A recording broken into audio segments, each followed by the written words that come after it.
5 skyrius, kuriame pasakojama apie karališkąjį rubiną, apie Snorko įlaidinę ir Mameliuko mirtį. Taip pat, kaip trolių mumių namelis pavirto į džiunglės. Tai atsitiko Liepos pabaigoje, kai slėnyje buvo siaubingai karšta. Nė viena musė nepajėgė zysti. Medžiai atrodė pavargę ir dulkini. Upelis nuseko ir susiaurėjo, o parodavęs jo vanduo tekėjo per nuvytusias pievas. Vandens neužteko net keisti į sultis burtininko skrybelėje, kuri iš pasigailėjimo vėl buvo paimta ir padėta ant stalelio po veidrodžiu. Ištisas dienas saulė kaitino slėnį tūnantį tarp kalvų. Visi gyvūnėliai sulindo į savo urvus žemėje, paukščiai nutilo. Tačiau muminuko draugus kaitra išnervino, nenusitverdami darbui jie slankiojo aplinkui ir ginčijosi vieni su kitais. Mama, paprašė muminukas, surask mum kokį užsiėmimą. Mes tik ginčijamės ir kankinamės nuo karščio. Taip, brangutė, atsakė mama, aš tai pastebėjau. Ir gal mielai truputį jumis atsikratyčiau. Ar negalėtumėt keletą dienų praleisti grotoje?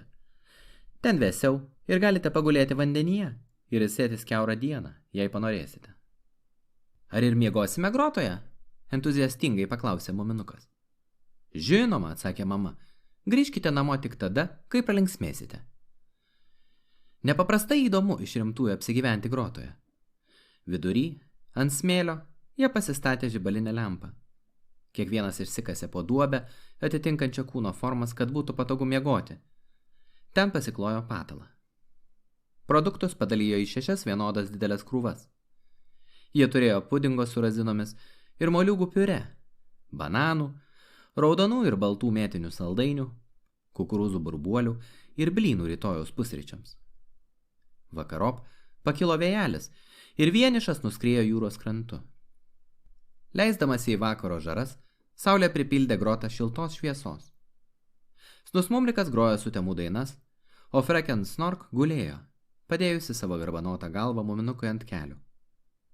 Prisikirtę pudingo su razinomis, visi buvo geraširdžiai ir jau net baiminosi matydami virš jūros atsėlinančias sutemas. Tai aš kadaise suradau grotą, tarė Snifas. Ir ne vienam neapsivertė liežuvis pasakyti, jog yra tai girdėjo jau 100 kartų. Ar išdrįsite pasiklausyti siaubingos istorijos? Paklausė Snusmumrikas ir uždegė lempą. Kokio siaubingumo? Paklausė Hemulis. Maždaug kaip iki grotos angos ar truputėlį toliau, atsakė Snusmumrikas. Jei tau tai ką nors reiškia. Ne, nieko nereiškia, pasakė Hemulis. Bet pasakok, aš pasakysiu, kai išsigąsiu. Gerai, sutiko Snusmumrikas. O dabar išgirsite istoriją, kurią juodasis strazdas papasakojo man, kai dar buvau mažas. Prie pasaulio krašto dunkso be galo aukštas kalnas, juodas kaip suodžiai ir glotnus kaip šilkas. Kalno šlaitai leidžiasi stačiai žemyn, o jo papėdėje bedugnė. Pro pat jį plaukia debesys. Tačiau pačioje viršūnėje stovi burtininko namas. Va šitoks. Ir Snusmumrikas nupiešė tą namą smėlyje. Jis be langų? Paklausė Snifas. Taip, atsakė Snusmumrikas. Ir be durų. Nes burtininkas visuomet skrieja oru, raitas ant juodos panteros. Namuose jis nesėdi, jodinėja naktimis, rinkdamas rubinus į apsiaustą. Ką tu sakai? Susuko Snifas pastatęs ausis. Rubinus? Kaip jis jų randa? Burtininkas gali pasiversti kuo panorėjęs, tarė Snusmumrikas. Ir tada įlenda į žemės gelmes, prisirausia iki jūros dugno, kur paslėpti lobiai. O ką jis veikia su tokia daugybė brangakmenių? Pavydžiai paklausė Snifas. Nieko. Jis tik juos renka, atsakė Snusmumrikas. Panašiai kaip Hemulis augalus. Tu ką nors sakei? Šūktelėjo Hemulis, pabusdamas savo smėlio guolyje. Aš pasakojau, kad visas burtininko namas pilnas rubinų, tarė Snusmumrikas. Didžiulės jų krūvos slūkso palei sienas, brangakmeniai įstatyti į jas ir dega kaip laukinių žvėrių akys. Burtininko namas be stogo ir pro namą legiantys debesys parausta lyg kraujas nuo rubinų atšvaitų. Paties burtininko akys irgi raudonos ir žiba tamsoje. Tuoj aš išsigąsiu, tarė Hemulis. Būk geras, pasakok tyliau. Jis turbūt labai laimingas tas burtininkas, atsiduso Snifas. Kur tau, tarė Snusmumrikas, bent jau kol kas kol nesurado karališkojo rubino. Tas rubinas kone tokio pat didumo kaip juodosios panteros galva, o jeigu pasižiūri į jį, tarytum išvysti besiplaikstančias liepsnas. Burtininkas ieškojo karališkojo rubino visose planetose, net Neptūne, tačiau niekur nerado. Jis iškeliavo į Mėnulį pasirausti krateriuose, bet nelabai tikėdamasis sėkmės. Sielos gelmėse burtininkas mano, kad karališkasis rubinas tūno saulėje, o ten jis negali patekti. Bandė daugybę kartų, bet saulė per karšta. Štai ką man pasakoja strazdas. Puikiai istorija, tarė Snorkas. Duokit man mėtinių saldainių. Snusmumrikas valandėlę patylėjo, o paskui pratarė. Tai ne pasaka. Viskas teisybė. Aš net nebejojau, kad tai teisybė, sušuko Snifas. Apie brangakmenius pasakoju taip tikroviškai. O kaip sužinoti, ar burtininkas iš viso yra, nepatikliai paklausė Snorkas. Aš jį mačiau, tarė Snusmumrikas, ir įdegė pypkę. Aš mačiau burtininką ir jo panterą Hatifnatų saloje. Jo šuoliavo oru per audrą. Bet mums nieko nepasakėjai, riktelėjo muminukas. Snusmumrikas gūžtelėjo pečiais. Norėjau išlaikyti paslaptį, tarė jis. Beje, tas strazdas pasakojo, kad burtininkas dėvi aukštą, juodą skrybelę. Ar tu manai, kad, sušuko muminukas, greičiausiai tai ta pati, riktelėjo Freken Snork. Tikrai, tarė Snorkas. Kas atsitiko, paklausė Hemulis, apie ką jūs čia? Žinoma, apie skrybelę, pasakė Snifas. Apie tą aukštą juodą skrybelę, kurią aš suradau pavasarį. Burtininko skrybelę. Vėjas turbūt nuplėšė jam ją nuo galvos, kai kilo į Mėnulį. Snusmumrikas linktelėjo galvą. O jeigu burtininkas sugrįž savo skrybelės, susijaudinusi pasakė Freken Snork, niekuomet neišdrįsčiau pažvelgti į jo raudonas akis. Jis tebėra ten, aukštai Mėnulyje, tarė muminukas. Ar iki Mėnulio toli? Gana toli, atsakė Snusmumrikas. Be to, gerokai užtruks, kol jis apieškos visus Mėnulio kraterius. Valandėlę tvyrojo nejauki tyla. Visi galvojo apie juodąją skrybelę gulinčią namie ant staliuko po veidrodžiu. Truputį išsukime lempos dagtį, pasiūlė Snifas. Ar nieko negirdėjote? Sušnibždėjo Freken Snork. Ten, lauke. Visi sužiuro į juodą grotos angą ir įsiklausė. Vos girdėjosi tylutėlis šlumšilėjimas. Gal tai jau atsėlina pantera? Tai lietus, pasakė muminukas. Pradėjo lyti. Dabar numiksime. Kiekvienas įsitaisė savo smėlio duobelėje ir apsiklojo. Muminukas užpūtė lempą ir gaubiamas lietaus šnaresio nugrimzdo į miegą. Hemulis pabudo pajutęs, kad jo miegamoji duobelė pilna vandens. Lauke šniokštė šiltas vasaros lietus. Vandens upeliukščiai ir kriokliai sruvo sienomis, o visas vanduo iš lauko ir iš grotos vidaus bėgo į jo duobelę. Ak, tu dieve mano, sumurmėjo Hemulis panosėje. Jis išsigrėžė suknę ir išėjo iš grotos pažiūrėti oro. Panašiai atrodė visur. Pilka, šlapia ir nyku. Hemulis pamastė, ar jis nenori maudytis, bet nenorėjo. Su oru visuomet nei šis, nei tas, liūdnai pagalvojo Hemulis. Vakar buvo per karštą, o šiandien pernelyg šlapia. Eisiu ir vėl atsigulsiu. Snorko miegamoji duobelė atrodė pati sausiausia. Pasislink, pasakė Hemulis. Mano patalą prilyjo. Jo blogiau tau, atkirto Snorkas ir apsivertė ant kito šono. Todėl aš sumaniau pamiegoti tavajame, paaiškino Hemulis. Nebūk paršas. Bet Snorkas tik suburbėjo ir miegojo toliau. Tada Hemulio širdis prisipildė keršto ir jis iškasė gravelį smėlyje nuo savo miegamosios duobelės iki Snorko. Tai ne hemuliška, pasakė Snorkas ir atsisėdo sušlapusiame patale. Niekomet nesitikėjau iš tavęs tokios gudrybės. Savaime atėjo į galvą, džiugiai pareiškė Hemulis. O ką mudu dabar veiksime? Snorkas iškišo nosį pro grotos angą ir pasižiūrėjo į dangų ir jūrą. Tada nutaisęs išmanę miną, pasakė. Žvejosime. Pažadink visus, o aš einu tvarkyti laivo. Ir Snorkas nušlepsėjo žemyn per šlapę smėlį ir užlipo ant prieplaukos, kurią buvo pastatęs muminuko tėtis. Jis valandėlę uodė jūrą. Kiek užmatė akys, jūra plėtėjo rami, krapnojo lietus ir nuo kiekvieno lašo žvilgančiame vandenyje kildavo dailus ratilas. Snorkas pats sau linktelėjo galvą ir išsivilko didžiausią dėžę su įlaidinė iš valčių namelio. Paskui susirado pro prieplaukas kiaurę ir atsisėdo mauti ant kabliukų jauko, švilpaudamas Snusmumriko medžioklės dainelę. Įlaidinė jau buvo paruošta, kai kiti išgarmėjo iš grotos. Aha, pagaliau ir jūs susirengėte, tarė Snorkas. Hemuli, nuimk stiebą ir įdėk irklų įkabės. Mes turėsime žvejoti? Paklausė jo sesuo. Visai neįdomu žvejoti, tik lydegaičių gaila. Taip, bet šiandien kas nors nutiks, atsakė Snorkas. Sėskis į pirmagalį, kaip mažiausiai kliudysi. Leiskite man padėti, susuko Snifas ir čiupo įlaidinės dėžę. Jis liuoktelėjo ant borto, burlaivis susiūbavo, įlaidinės dėžė pašliaužė deniu ir pusė jos turinio susipainiojo įkabėse ir inkare. Puiku, tarė Snorkas, nepaprastai puiku.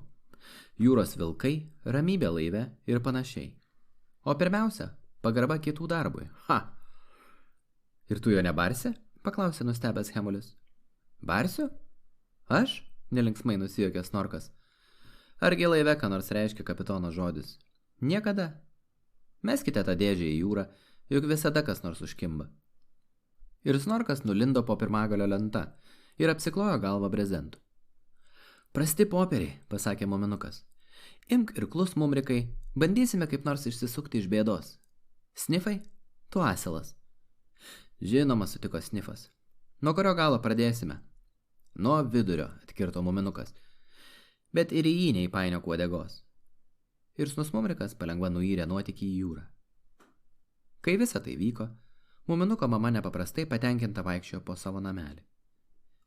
Tyliai šiureno lietaus sode. Ramybė, tyla ir tvarka viešpatavo aplinkui. Tai viskas augs, sumurmėjo muminuko mama pati savo. Ak, kaip puiku, kad jie grotoje. Jis sumanė truputį pasitvarkyti ir pradėjo rankioti kojines, apelsinų žieveles, įdomius akmenukus, žievės nuoplaišas ir kitokius panašius daiktus. Muzikinėje dėžutėje jį rado keletą lūpažiedžių, kurios Hemulis buvo pamiršęs įdėti į augalų presą. Mama susimaščiusi susuko viską į gniutulą, klausydama tyliai išnarančio lietaus. Tai viskas auks, pakartojo ji, paleisdama gniutulą iš letenų, tiesiai į burtininko skrybelę, tačiau nieko nepastebėjo. Ji vėl nuėjo į savo kambarį pamiegoti, nes nieko taip nemėgo kaip pamiegoti, kai į stogą barbena lietus. O jūros gelmėse snūduriavo Snorko įlaidinė. Ji mirko jau keletą valandų ir Freken Snork tiesiog mirė iš nuobodulio. Viskas priklauso nuo kantrybės, aiškino muminukas. Supranti? Men kiekvieno kabliuko gali kas nors užkipti. Freken Snork tylutėliai atsiduso. Ir vis dėlto pratarė ji, kai kabliukas skęsta, ant jo užmauta pusė aukšlės, o kai ištraukė, ten užkibęs visas ešerys. Bet ir taip aišku, kad ten visas ešerys. Arba visai nieko, pasakė snus mumrikas. Arba grūžlys, tarė Hemulis. Nemoteriškam protui visą tai, pabaigė kalbą Snorkas. O dabar pradėsime traukti. Tačiau niekas nešnipšt. Tyliai, tyliai. Išniro pirmasis kabliukas. Jis buvo tuščias. Išniro antrasis kabliukas. Irgi tuščias. Tai tik įrodo, kad žuvys laikosi dar giliau, tarė Snorkas. Ir yra siaubingai didelės. Tyliai, jūs visi. Jis ištraukė 4 tuščius kabliukus ir pasakė. Ten viena gudri žuvis. Ji nuėmė mūsų jauką. Baisu, kokio įdidumo. Visi persisveria per bortą ir akimis sekė iš juodos gelmės kylančią įlaidinę. Kaip manai, kokia tai žuvis, paklausė Snifas. Nekas kita kaip mameliukas, tarė Snorkas. Tik pažiūrėk, 10 tuščių kabliukų. Mat kaip, tarė Freken Snork. Tai jau taip, piktai pareiškė jos brolis, toliau traukdamas įlaidinę. Tyliau, nes ją nubaidysite. Kabliukas po kabliuko gulė į įlaidinės dėžę. Jokios žuvies, tik kuokštelį jūros žolių ir dumblių. Absoliučiai jokios. Staiga Snorkas suriko. Žiūrėkit, trūktelėjo. Garantuoju, kad trūktelėjo. Mameliukas, riktelėjo Snifas. Dabar turite valdytis, pabrėžtinai ramiu tonu tarė Snorkas. Kapų tylos. Jis artinasi. Ištemptas valas atsipalaidavo, tačiau apačioje tamsiai žalioje gelmėje kažkas subolavo. Ar tai sužvilgo mameliuko pilvas? Tarytum kalnagubris iš paslaptingo jūros dugno peizažo kažkas kilo į viršų. Milžiniškas, grėsmingas, nejudrus. Žalias ir samanotas lyg didžiulio medžio kamienas, kažkas plaukia aukštyn iš po laivo. Samtį, sušuko Snorkas. Kur samtis? Ir tą pačią akimirką orą pripildė griaudėjimas ir baltos putos. Milžiniška banga pakėlė nuotykį ant savo keteros, o į laidinės dėžė ėmė šokti denyje. Paskui, taip pat ūmai, vėl įsiviešpatavo ramybė. Tik nutrauktas valas melancholiškai mataravosi ant borto ir didžiuliai sūkuriai vandenyje žymėjo pabaisos kelią. Ar tu ir dabar manai, kad tai ešerys, paklausė Snorkas seserį itin keistų balsu. Tokios žuvies aš niekada nesugausiu ir niekomet nebepajusiu tokio džiaugsmo. Va, kur nutrūko valas, pasakė Hemulis ir kilstelėjo valą. Man kažkodėl atrodo, kad jis buvo per plonas. Eikit maudytis, pasakė Snorkas ir užsidengė letinomis akis. Hemulis ketino kažką sakyti, tačiau snusmumrikas spyrė jam į stibikaulį. Burlavyje daugiau niekas net nekrepštelėjo. Tada Freken Snork nedrąsiai pratarė. O gal dar pabandyti? Falinis tikriausiai išlaikytų. Snorkas prunkštelėjo, bet po akimirkos paklausė. O kabliukas? Tavo kišeninis peiliukas, tarė Freken Snork. Jeigu atlenksi abi geležtės, kamščiatraukį, atsuktuvą ir įlą, tai kažkas tikrai užkips. Snorkas atitraukė letenas nuo akių ir paklausė. Taip, o jaukas? Blynai, atsakė jo sesuo. Snorkas kokią valandėlę svarstė, o visi kiti iš susijaudinimo netgi nekvėpavo. Kol galiausiai jis pasakė, jeigu teisybė, kad mameliukas griebė blynus, tai būtų galima žvejoti toliau. Kišeninis peiliukas buvo pritvirtintas prie falinio galeliu plieninės vielos, kurį Hemulis turėjo kišenėje.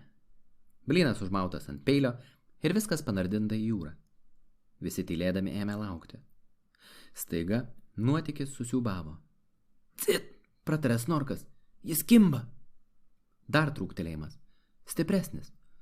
O tada kažkas taip smagiai patempė, kad viskas nusirito per denį. Gelbėkite, suklikė Snifas, jis mūsų ės. Nuotykio pirmagalis paniro į jūrą, tačiau tuoj pat laisvas vėl atsitiesė ir lyg pašėlęs nulėkė pirmyn. Falinis įsitempė priešais jį tarytum styga, o kuris paliesdavo vandenį, pasistodavo 2 balti putų ūsai. Mameliukui matyt patiko blynas. Ramiai, šaukė Snorkas, ramiai, kiekvienam laikyti savo postę. Kad tik jis nenueitų į dugną, sušuko susmumrikas nušliaužęs į patį laivo priekį. Tačiau mameliukas dūmė tiesiai, vis tolyn ir tolyn į jūrą. Netrukus jiems už nugaros tamsavo tik siauras kranto ruoželis. Kaip manote, ar ilgai jis turės jėgų, paklausė Hemulis. Blogiausiu atveju nupjausime falinį, tarė Snifas. Antraip, už viską atsakomybė jums. Niekomet, atsakė Freken Snork ir papurtė savo garbanas. Mameliukas stipriai trenkė uodegą, pasiblaškė į šalis ir vėl pasuko kranto link. Plaukime truputį lėčiau, sušuko muminukas, klūpas pirmagalyje ir stebys kilvaterį. Matyt, jis pavargo. Mameliukas pavargo, bet pasidarė piktesnis. Jis trūkčiojo falinį, puldinėjo čia į vieną, čia į kitą pusę, kad net nuotykis pavojingai pakrypdavo. Kartais jis visai nurimdavo, norėdamas juos apgauti, o paskui šokdavo pirmin su tokia jėga, kad sujudintos bangos versdavosi per laivo pirmagalį. Tuomet snusnumrikas išsiėmė lūpinę armonikėlę ir užgrojo medžioklės dainelę, o kiti taip ėmė muštis lentomis taktą, kad net denis drebėjo. Ir žiūrėk, tą pat akimirką mameliukas išvertė aukštyn savo milžinišką pilvą. Pasaulyje niekada nėra buvę didesnio pilvo. Jie valandžiukę stebeilijo jį tylėdami. Paskui Snorkas pasakė, vis dėlto aš sugavau jį. Taip, išdidžiai pritarė jam sesuo. Kol jie buksiravo mameliuką kranto link, lietus sustiprėjo. Hemulio suknia permirko, o snusmumriko skrybelė visiškai subliuško. Dabar grotoje tikriausiai klaikiai šlapia, tarė muminukas, sužvarbęs prie irklų. Ir mama gal jaudinasi, pridūrė jis po valandžiukės. Tau atrodo, kad mes jau galėtume grįžti namo, paklausė Snifas. Taip, ir parodyti žuvį, tarė Snorkas. Eisime namo, nusprendė Hemulis. Kartais neblogai patirti nepaprastų nuotykių, pasiklausyti siaubingų istorijų, peršlapti iki siūlo galo, pajausti vienatvę ir panašiai. Tačiau nelabai jauku, kai tai užtrunka. Jie pakišo po mameliukų lentų ir sukibę nuvilko per mišką. Plačiai pražioti mameliuko nasrai buvo tokie dideli, kad medžių šakos kibo už dantų, o jis svėrė tiek kilogramų, kad draugai turėjo ilsėtis ties kiekvienu kelio vingiu. Lietus pliaupte. Kai jie pasiekė mumių slėnį, per lietų visai negalėjo žiūrėti namelio. Kol kas palikime žuvį čia, pasiūlė Snifas. Ne už ką, karštai pasakė muminukas. Ir jie nužingsniavo toliau per sodą. Staiga Snorkas sustojo ir pasakė. Mes pasiklydome. Eik jau, eik, tarė muminukas. Va malkinė, o va laipteliai. Na taip. O kur namelis, paklausė Snorkas. Keista. Labai keista. Trolių mumio namelis buvo dingęs. Jo nebuvo. Nieko nebuvo. Jie pasidėjo mameliuką ant smėlio palei priengį. Po teisybei priengio irgi nebuvo. Vietoj jo. Tačiau pirma reiktų paaiškinti, kas atsitiko namelyje, kai jie buvo išplaukę gaudyti mameliuko. Kaip paskiausiai buvo pasakota, muminuko mama nuėjo pamiegoti. Tačiau pirma, ji negalvodama, suėmė visus Hemulio lūpažiedžius į gniutulą ir sumetė į burtininko skrybelę. Verčiau ji niekada nebūtų tvarkiusis. Kol namelis skendėjo popiečio sapnuose, lūpažiedžiai pradėjo stebuklingai augti. Po truputį jie išlindo iš burtininko skrybelės ir nusiraitė grindimis. Ūsai ir lapais apkibę ūgliai kilo aukštyn sienomis, rangėsi užuolaidomis ir lankčio virvelėmis. Įsmukdavo pro plyšius, orlaides ir rakto skylutes. Drėgname ore pasiutiškų greičių skleidėsi žiedai ir noko vaisiai. Didžiuliai pumpurai nukaro per laiptus, vijokliai apvyniojo stalo kojas ir nuvinguriavo iš lempos palubėje tarsum gyvatynas. Augalija pripildė namelį tylaus šnaresio, tik kartais pasigirsdavo trakštelėjimas, kai skleidėsi milžiniškas žiedas, ar ant kilimo krito koks vaisius. Tačiau muminuko mama manė, kad tai tik lietus, taigi apsiversdavo ant kito šono ir miegojo toliau. Gretimame kambaryje sėdėjo muminuko tėtis ir rašė savo memuarus. Nelabai smagu aprašinėti, kaip jis pastatė laivų prieplauką, todėl tėtis daugiausia pasakojo apie savo vaikystę. Rašydamas kartais taip susijaudindavo, kad net ašarą nuvarvindavo. Jis buvo nepaprastas ir talentingas vaikas, kurio niekas nesuprato. Paaugęs irgi liko nesuprastas ir siaubingai tai išgyveno. Tėtis rašė ir rašė, galvodamas, kaip visi graušis perskaitė jo memuarus. Vėl pralinksmėjo ir pasakė pats savo. Taip jiems ir reikia. Ta akimirką per popierių nusirito slyva, padarydama didelę mėlyną dėmę. Po galais, sušuko muminuko tėtis, jie vėl namuose. Tačiau atsigręžęs, tėtis išvydo tik laukinius krūmokšnius tirštai apkibusius geltonomis uogomis. Jis pašoko ir ant rašomojo stalo iškart pasipylė gausus mėlynųjų slyvų lietus. Palubyje raitėsi tanki šakūrais galynė, palengva augdama ir tiesdama žalius ūglius langų link. Ei, šūktelėjo tėtis, kelkis, eikš čionai. Muminuko mama staiga atsisėdo. Nepaprastai nustebusi, žiūrėjo į savo miegamąjį, pilną baltų žiedelių. Jie kabojo nuo palubės ant plonų siūlelių, pramaišiui su grakščiomis lapų puokštėmis.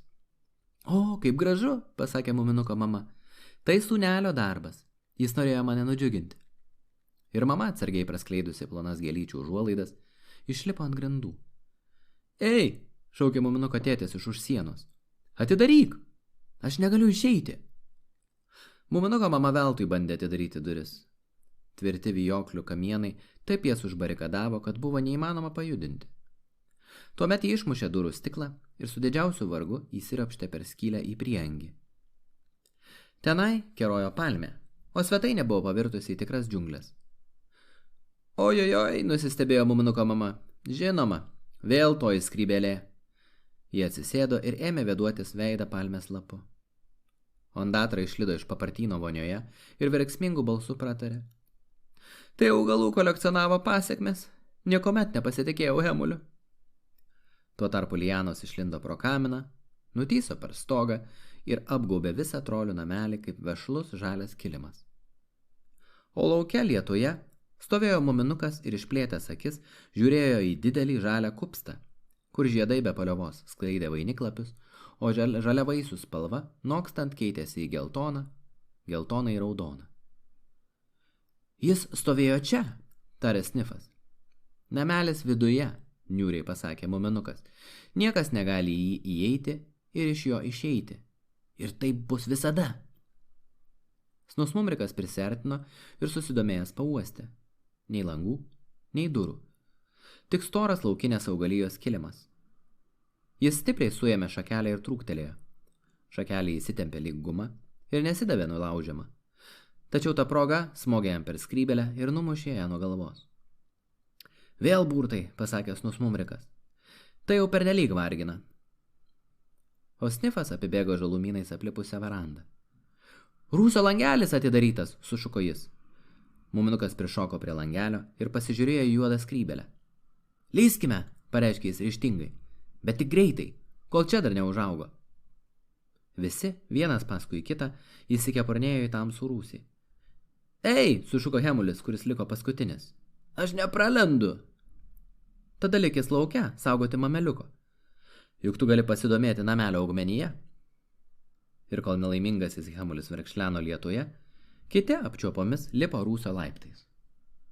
Mums sekasi, tarė muminukas, dangtis atviras. Matote, kaip pravartu kartais būti netvarkingiems. Tai aš pamiršau jį uždaryti, tarė Snifas. Tai man garbė. Jie išvydo keistą reginį. Ondatra tupėjo dvišakame medyje ir šveitė kriaušę. Kur mama, paklausė muminukas. Bando iškapoti tavo tėtį iš jo kambario, tarė Ondatra. Kadangi netrukus gausiu galą, tai tikiuosi, jog bet Ondatrų danguje ramybė. Jie įsiklausė. Stiprus kirvio smūgiai drebino jo saugančią lapiją. Trenksmas ir džiaugsmo šūksnis. Muminuko tėtis išvaduotas. Mama, tėti, šaukė muminukas, braudamasis per džiunglės prie durų. Ką jūs čia be manęs prikrėtėte? Taip, mielasis, sutiko muminuko mama. Mes vėl neatsargiai pasielgėme su ta burtininko skrybelė. Bet eik šiandien. Aš radau spintoje gervuogyną. Tai buvo nuostabi popietė. Žaidė džiunglės. Muminukas buvo Tarzanas, o Freken Snork Džeinė. Snifas galėjo būti Tarzano sūnus, o Snusmumrikas šimpanzė Čita. Snorkas šliaužiojo palei augalų šaknis, įsidėjęs dantų protezus iš apelsinų žievės ir vaizdavo nežinomus priešus. Tarzanas alkanas, tarė muminukas ir užsriopštė aukštyn lianą. Tarzan, eat now! Ką jis pasakė? Paklausė Snifas. Kad dabar valgys, paaiškino Freken Snork. Supranti, jis moka tik šituos žodžius. Tai anglų kalba, kurią džiunglėse šneka visi. Ant drabužių spintos Tarzanas sukliko džiunglių šūksnį, į kurį tuoj pat atsiliepė Džeinė ir draugai laukiniai. Blogiau, gal jau niekuomet nebus, sumurmėjo Ondatra. Ji pasislėpė papartynę ir apsirišo galvą rankšluosčiu, kad ausyse nieko neišauktų. O dabar aš pagrobsiu Džeinę, sušuko Snorkas ir nusitempė Freken Snork už uodegos į skylę po svetainės stalu. Kai muminukas pargrįžo į savo būstą medžių viršūnėse, tuoj pastebėjo, kas nutiko. Su nepaprastai puikiu keliamuoju įtaisu jis nusileido žemyn, sudrebino džiunglės karo šūksniu ir puolė gelbėti Džeinės. Ojojoj, pasakė muminuko mama, bet regis jiems linksma. Man irgi, pasakė tėtis, malonėk paduoti bananą. Šitaip visi smaginosi lygiai pat vakaro. Niekam nerūpėjo, ar rūsio angavėlų užaugo ir niekas neprisiminė nelaimingojo Hemulio. O jis tebesėdėjo su šlapia sukne, aplipusią letenas ir saugojo mameliuką. Kartais suvalgydavo obuolį arba suskaičiuodavo džiunglių gėles. Tačiau daugiausia dūsaudavo. Lietus nustojo, užplūdo sutemos. Ir tą pačią akimirką, kai nusileido saulė, apgulęs namelį žaliasis kupstas pasikeitė. Jis pradėjo vysti, taip pat greitai kaip ir išaugo. Vaisiai raukšlėjosi ir krito žemėn. Žiedai nuleipo, o lapai susiraitė. Ir vėl visas namelis prisipildė šnaresio ir traškėsio. Hemulis valandėlę žiūrėjo, o paskui priėjo ir trūktelėjo šakelę. Toji staigiai nulūžo, sausa lyg kempinė. Tuomet Hemuliui kai kas atėjo į galvą. Jis surinko didžiulę žabų ir šakų krūvą, atsinešė išmalkinės degtukus ir užkūrė traškantį kamolį pačiame sodo takelio viduryje. Patenkintas ir linksmas Hemulis sėdėjo šalia liepsnos ir džiovino suknelę. Po valandėlės jam šovė į galvą dar viena mintis. Su nehemuliškomis pastangomis jis įkišo mameliuko uodegą į ugnį. Nieko skanesnio, už keptą žuvį jis nebuvo ragavęs. Taigi, kai trolių šeima ir laukiniai jos draugai prasiskynė kelią per verandą ir atstūmė duris, išvydo nepaprastai laimingą Hemulį, kuris jau buvo sušveitęs 7/7 mameliuko. Ak, tu nenaudėlį, pasakė Snorkas, aš nebepasversiu savo žuvies. Pasverk mane ir pridėk, pasiūlė laimingas Hemulis, nes tai buvo viena iš šviesiausių dienų jo gyvenime. O dabar deginsime pirmovinį mišką, pasakė muminuko tėtis. Ir jie išbogino visą šlamštą iš namelio ir sukūrė didžiausią laužą, lygi šiol nematytą trolių mumių slėnyje. Mameliuką iškepė ant žarijų visų ilgių ir suvalgė nuo uodegos lygi pat žiaunų. Tačiau paskui visi ilgai ginčijosi, kokio didumo jis buvęs. Ar būtų siekęs nuo prieangio lygi malkinės, ar tik tai lygi alyvų krūmų. 6 skyrius, kuriame į pasakojimą patenka Tofsla ir Vifsla, nešini paslaptingų lagaminų ir persekiojami Moros, o Snorkas pirmininkauja teismui. Ankstų rugpjūčio pradžios rytą, maždaug į tą pačią vietą ant kalno, kur Snifas surado burtininko skrybelę, atkeliavo Tofsla ir Vifsla. Jie sustojo viršūnėje ir apžvelgė slėnį. Tofsla mūvėjo raudoną kepuraitę, o Vifsla nešė didelį lagaminą. Abu atėjo iš labai toli ir nepaprastai nusikamavo. Žemai po jų kojomis, tarp beržų ir obelų, iš trolių mumių namelio į ryto dangų kilo dūmelis. Dūmslai, tarė Vifsla. Kažką vertsla, pasakė Tofsla ir linktelėjo galvą. Tuomet abu patraukė žemynį slėnį, šnekučiuodamiesi tą keistą kalbą, kuri būda visiems Tofsloms ir Vifsloms. Ne visi tą kalbą supranta, bet svarbiausia, kad jie patys susišneka. Ar eislime į Vifslų? Paklausė Tofsla. Tai nuo daug ko priklauslo, atsakė Vifsla. Tik neišsigaslk, jeigu gaus limbartslį. Labai atsargiai jie prisėlino prie namelio ir sumišę sustojo palei priangį. Ar galim slabertslis? Paklausė Tofsla. O jeigu kas nors išeisl ir ims bartslis? Ta akimirką muminuko mama iškišo galvą pro langą ir šūktelėjo. Prašom kavos! Tofsla ir Vifsla taip išsigando, kad šmurkštelėjo pro langelį į bulvių rūsį. Šlikštynės, pasakė mama ir pasipurtė. Į rūsį smuko 2 žiurkės. Snifai, nunešk joms truputį pieno. Tada jį pamatė lagaminą, kuris stovėjo prie pat durų. Su bagažu, nusistebėjo mama. Ohoho, jos atvyko pas mus pagyventi. Ir mama patraukė ieškoti muminuko tėčio, kad tas padarytų dar 2 lovas. Bet labai labai mažas. Tuo tarpu Tofsla ir Vifsla įsikasė tarp bulvių taip, kad buvo matyti tik jų akys ir baisiausiai įsibaiminę laukia, kas jiems dabar toliau bus.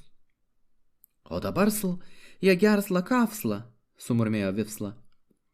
Kažkas ateinsla, sušnibždėjo Tofsla.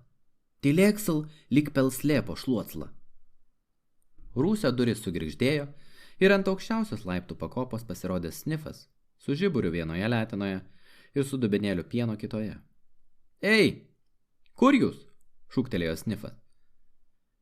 Tofsla ir Vifsla įsikasė dar giliau, susikibę letenėlėmis. Ar norite pieno? Paklausė Snifas garseliau. Jis mus apgaudinė eisla, sušnibždėjo Vifsla. Jeigu manote, kad ketinu čia stipsoti pusę dienos, tai labai klystat, piktai pratarė Snifas. Piktos ir kvailos. Senos kvaišos žiurkės, kurios nemoka įeiti pro duris. Tačiau tada Vifsla iš rimtųjų supyko ir atkirto. Tu pats žiurkslė. Aha, jos dar ir užsienietės, tarė Snifas. Geriausia atsivesiu čia muminuko mamą. Jis uždarė rūsio duris ir nubėgo į virtuvę. Na, jos geria pieną, paklausė mama. Jos kalba užsienietiškai, tarė Snifas. Neįmanoma suprasti, ką sako. Kaip toji jų kalba skamba? Paklausė muminukas, kuris sėdėjo su Hemuliu ir smulkino kardamoną. Muminuko mama atsiduso. Va tai tau, pasakė ji. Kaip aš suprasiu, ko jie prašo desertui savo gimimo dieną, arba kiek pagalvių nori pasidėti po galvą? Turėsime išmokti jų kalbą, pasakė muminukas. Rodosi lengva. Mėksla, valkslo. Man regis, aš suprantu jos, susimastęs pratarė Hemulis. Jie tikriausiai pavadino Snifą sena nuplikusią žiurkę. Snifas paraudo ir atmetė galvą. Eik ir pasikalbėk su jais pats, jei toks gudrus, tarė jis.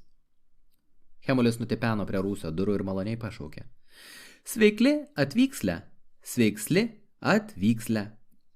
Tofsla ir Vifsla iškišo galvas iš bulvių krūvos ir įbedė į akis. Tai pienslas, skanslus, kalbėjo toliau Hemulis. Tada Tofsla ir Vifsla palengva užlipo laiptais ir užėjo į svetainę. Snifas pasižiūrėjo į juos ir įsitikino, kad atvykėliai daug mažesni už jį. Tada pasidarė draugiškesnis ir pakančiai pasakė. Sveiki, malonu jūs matyti. Ačiū, ir jūs taip pat, atsakė Tofsla. Verdat slekavslą? Paklausė Vifsla. Ką jie pasakė?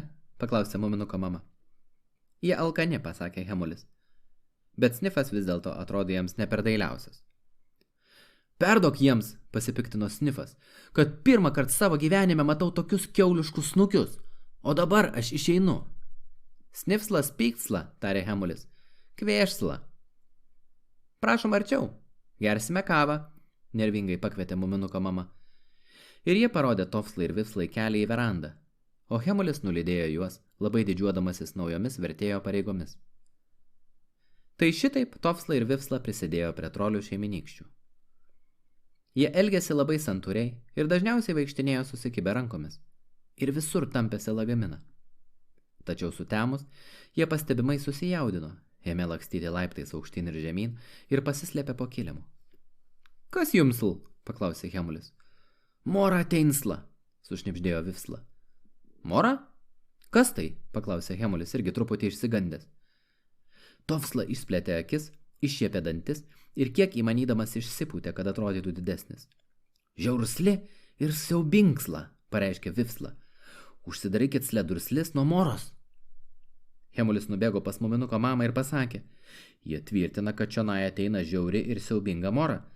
Mes turime nakčiai užsirakinti visas duris? Bet mes juk turime raktą tik rūsio durims, pasakė mama susirūpinusi. Ak, su tais užsieniečiais visuomet taip. Ir ji nuėjo pasitarti su muminuko tėčiu. Reikia apsiginkluoti ir sustumti baldus priešais duris, tarė tėtis. Tokia siaubingai didelė mora gali būti pavojinga. Aš pakabinsiu svetainėje pavojaus varpą, o Tofsla ir Vifsla tegu miega po mano lovą. Tačiau Tofsla ir Vifsla jau buvo įsmukę į stalo stalčių ir atsisakė išlysti. Muminuko tėtis pakreipė galvą ir nuėjo į malkinę šautuvą. Lauke jau tvyrojo rugpjūčio sutemos ir sodas buvo pilnas juodų aksominių šešėlių. Miškas niūriai išnarėjo, pasirodė jonvabaliai su savo kišeniniais žibintuvėliais. Eidamas šautuvą, tėtis niekaip neįstengė pradrasėti. O jeigu šitoji mora tūno už krūmo? Juk niekas nežinojo, kokia ji.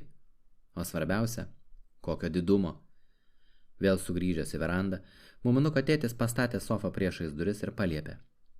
Tegul šviesa dega ištisą naktį. Kiekvienas būkite pasirengęs pavojui, o snusmumrikas šią naktį tegu miega name. Buvo baisingai įdomu. Muminuko tėtis pabeldė į stalo stalčių ir pažadėjo. Mes jūs apginsime. Tačiau stalčiuje nekrepšt. Tada tėtis jį ištraukė, norėdamas pasižiūrėti, ar Tofsla ir Vifsla jau pagrobti. Tačiau tuodu ramiai miegojo, šalimais pasidėję savo lagaminą. Na, gal jau gulamės, pasakė tėtis. Tačiau visi apsiginkluokite. Tiek prisibaiminę ir tiek prisikalbėję, visi pagaliau išsivaikščiojo po savo kambarius. Ir pamažiukais trolių mumių nameliai apgaubė tyla. Tik žibalinė lempa vieniša degė ant svetainės stalo. Laikrodis išmušė 12. Truputį po 2 pabudo Ondatra prispirta į lauką. Mieguistai nusigavo į verandą, o ten priblokšta sustojo priešais sofą. Sofa stovėjo tiesiai prieš duris, sunki. Koks kvailas pokštas, sumurmėjo Ondatra ir iš visų jėgų patraukė sofą. Ir tada, žinoma, nuaidėjo pavojaus varpas pakabintas tėčio. Akimirksniu namelį pripildė riksmai, šūviai ir daugybės kojų trepsenimas. Visi sulėkė į svetainę nešini kirviais, žirklėmis, akmenimis, lopetomis, peiliais ir grėbliais ir įsistebeiliojo į Ondatrą. Kur mora? Sušuko muminukas. Ak, tai aš, atkirto Ondatra supykusi. Man prireikė išeiti. Man negalvoj toji jūsų kvaila mora. Tai ir keliauk to savo reikalų, tarė Snorkas. Tačiau paskutinį kartą. ir jis plačiai atlapojo verandos duris. Tada jie išvydo Morą. Visi pamatė. Mora nejudėdama tupėjo ant smėlėto takučio palei pat priengį ir spoksojo į juos apskritomis bereikšmėmis akimis.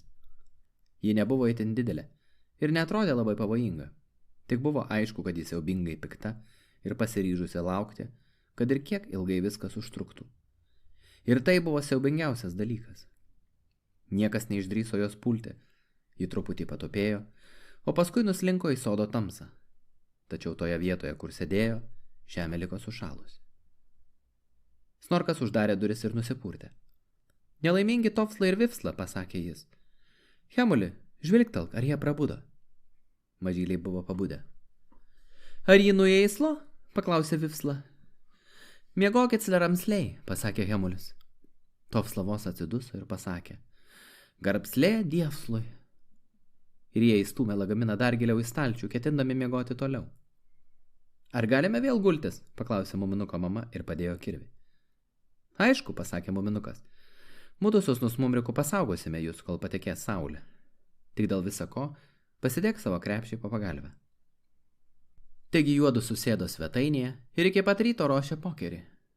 O Moros daugiau nebuvo girdėti visą naktį. Kitą rytą Hemulis susirūpinęs įėjo į virtuvę ir pasakė. Aš kalbėjausi su Tofsla ir Vifsla. Na ir ką? Kas vėl atsitiko? Atsidususi paklausė muminuko mama. Mora nori pagrobti jų lagaminą, pasakė Hemulis. Kokia niekšė, sušuko mama. Pagrobti visą menką jų turtą. Taigi ir aš taip manau, pritarė Hemulis. Tik mat vienas dalykas labai painus. Regis tas lagaminas Moros. Tarė muminuko mama. Tai tikrai apsunkina padėtį. Pasišnekėkime su Snorku. Jis visuomet viską puikiai išnarplėjo. Snorkas labai susidomėjo. Keistas atvejis, pasakė jis. Turėsime sušaukti susirinkimą. 3 valandą, tegu visi sueina prie alyvų krūmą apsvarstyti šito klausimo. Buvo šilta ir graži popietė, pilna kvapų ir bičių dūzgimo. Vešlus sodas margavo lyg sodrių vėlyvos vasaros spalvų sužadėtuvių puokštė. Ondatros hamakas buvo ištemptas tarp krūmų, šalia jos pritvirtintas plakatas su užrašu Mora kaltina. Pats Snorkas sėdėjo ant dėžės ir laukė užsimaukšlinęs plonų medžio drožlių peruką. Kiekvienas galėjo matyti, kad jis teisėjas. Priešais jį, už lentos, kur buvo aišku, kas kaltinamojo aptvaras, sėdėjo Tofsla ir Vifsla ir šveitė vyšnes. Aš norėčiau prašyti leidimą pabūti jų kaltintoju, tarė Snifas, kuris nebuvo pamiršęs, kad Tofsla ir Vifsla pavadino į seną nuplikusią žiūrkę. Tokiu atveju aš būsiu jų gynėjas, pasakė Hemulis. O aš, paklausė Freken Snork. Tu liaudies balsas, pasakė jos brolis. Troliai mumiai, liudytojai. O Snusmumrikas tegu protokoluoja bylos nagrinėjimą. Tik tai tvarkingai. Kyla klausimas, kodėl Mora neturi gynėjo, pasakė Snifas. To nereikia, atsakė Snorkas. Mora nekalta. Ar visi pasiruošę? Gerai, pradedame. Jis 3 kartus pabeldė į dėžę plaktuku. Ar tu Visksla supransli? Paklausė Tofsla. Nė trupučiukslio, atsakė Vifsla ir spjovė į teisėją vyšnios kauliuką. Pasisakykite tik tai tada, kai pakviesiu, tarė Snorkas. Taip arba ne. Ir nieko kita.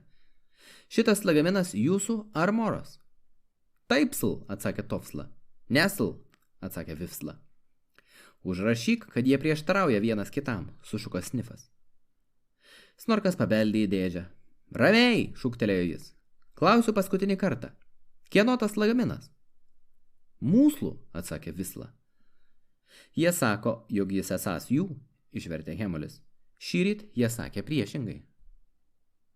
Taip, taigi mums nereikės jo atiduoti Morai, su palengvėjimu pasakė Snorkas. Tačiau man gaila savo darbo. Tofsla pasistebė ir kažką susnibždėjo Hemuliui. Tofsla sako, tarė Hemulis, kad tik lagamino turinys priklauso Morai. Ha, tarė Snifas, galėjau tai numanyti. Byla aiškut aiški. Mora atgaus savo turinį, o šie kiaulės nukiai pasiliks savo seną lagaminą.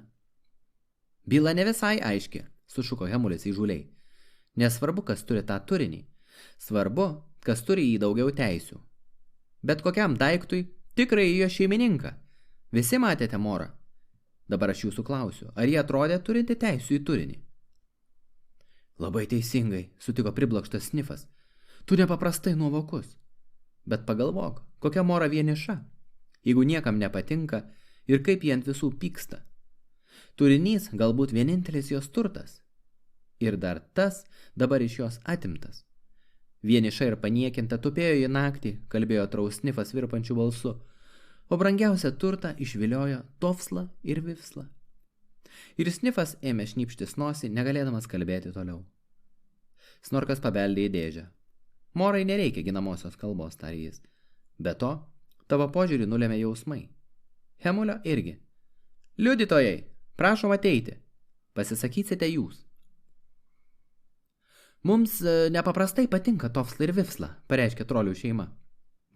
O Morą mes pasmerkėme nuo pat pradžių. Graudu būtų, jeigu jie atgautų savo turinį. Įstatymas yra įstatymas, iškilmingai paskelbė Snorkas. Jūs turite būti objektyvus.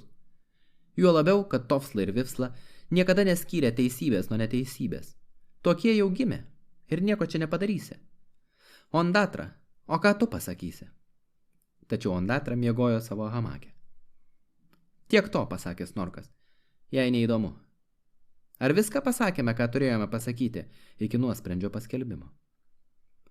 Atsiprašau, tarė liaudės balsas, bet gal derėtų išsiaiškinti, ką galima sužinoti, koks iš tikrųjų tas turinys. Tofsla kažką vėl sušnibždėjo. Hemulis linktelėjo galvą. Tai paslaptis, pasakė jis. Tofsla ir Vifsla mano, kad nieko gražesnio pasaulyje už turinį negali būti, o Mora mano tik, kad jis pats brangiausias. Snorkas palinkčiojo galvą ir suraukė kaktą. Sunki byla, pasakė jis. Tofsla ir Vifsla protauja visiškai teisingai, tačiau šiaip ar taip pasielgia neteisingai, o įstatymas yra įstatymas. Aš turiu pagalvoti. Dabar visi patylėkit. Po alyvų krūmais įsiviešpatavo tyla. Dūzgė bitės, sodą kepino saulė. Staiga žolę sušiaušė šalčio šūras. Saulė užlindo už debesio ir sodas papilkėjo. Kas čia buvo? Paklausęs Nusmumrikas, atitraukdamas plunksnakotį nuo protokolo. Ji vėl čia, sušnibždėjo Freken Snork. Ant sušalusios žolės sėdėjo Mora ir stebeilėjo juos. Jo žvilgsnis palengva užkliudė Tofslą ir Vifslą. Jis surzgė ir ėmė iš lėto sėlinti prie jų. Pagalbslos, sukliko Tofsla. Gelbėkit slemus. Sustok, Mora, pasakė Snorkas. Turiu tau kai ką pasakyti. Mora sustojo. Aš jau sugalvojau, kalbėjo toliau Snorkas. Ar sutinki, kad Tofsla ir Vifsla nusipirktų lagamino turinį? Kokia tavo kaina? Didelė, lediniu balsu atkirto Mora. Ar užtenka mano aukso krūvos iš Hatifnatų salos, paklausė Snorkas. Mora papurtė galvą. Kaip čia šalta, pasakė muminuko mama. Aš einu skaros. Ji nubėgo per sodą, kur šaltis buvo atsėlinęs Moros pėdsakais ir užlipo į verandą.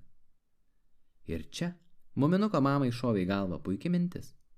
Net sukaitusi iš susižavėjimo ji pakėlė burtininko skrybelę, kad tik Mora ją įvertintų.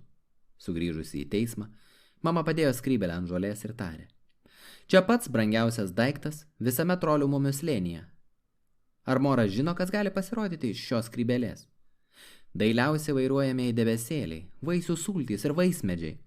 Vienintelė stebuklinga skrybelė visame pasaulyje. Įrodykite, paniekinamai tarė Mora. Tada muminuko mama įmetė į skrybelę keletą vyšnių. Visi ėmė laukti, stojo gudi tyla. Kad tik jos nepavirstų į kokią šlykštynę, sukuždėjos Nusmumrikas Hemuliui. Tačiau jiems pasisekė. Kai Mora pažiūrėjo į skrybelę, joje gulėjo sauja raudonų rubinų. Va šitaip, džiugiai tarė muminuko mama. Pagalvok, kas bus, jei ten įdėsi, pavyzdžiui, moliūgą. Mora pažiūrėjo į skrybelę, pažiūrėjo į Tofslą ir Vifslą. Vėl pažiūrėjo į skrybelę. Buvo matyti, kad ji iš visų jėgų svarsto. Galiausiai Mora čiupo burtininko skrybelę ir be žodžių nusėlino šalin, lyg pilkas šaltas šešėlis. Tai buvo paskutinis jos pasirodymas slėnyje ir paskutinį kartą jie regėjo burtininko skrybelės stebuklą. Iškart vėl sušvito spalvos ir ėmė toliau karaliauti vasarą, dūzgiant ir kvapni. Garbė Dievui, kad atsikratėme šitos skrybelės, tarė muminuko mama. Pagaliau protingai ją panaudojom. Bet mūsų debesėliai buvo puikus, tarė Snifas. O kaip smagu žaisti Tarzaną džiunglėse, melancholiškai tarė Muminukas. Taip, sulgerslai, viskslas iš Seislo, tarė Vifsla linksmai ir pakėlė lagaminą, kuris visą laiką stovėjo kaltinamųjų aptvare. Phenomenal slay, pasakė Tofsla ir paėmė Vifslą už rankos.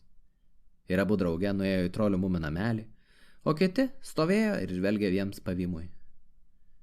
Ką jie dabar pasakė, paklausė Snifas. Maždaug nuostabi popietė, išvertė Hemulis.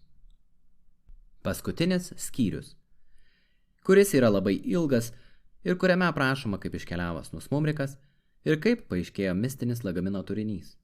Be to, kaip Muminuko mama atgavo savo krepšį ir iš džiaugsmo surengė didžiulę šventę. Ir pagaliau, kaip į trolių mumių slėnį atskrido burtininkas.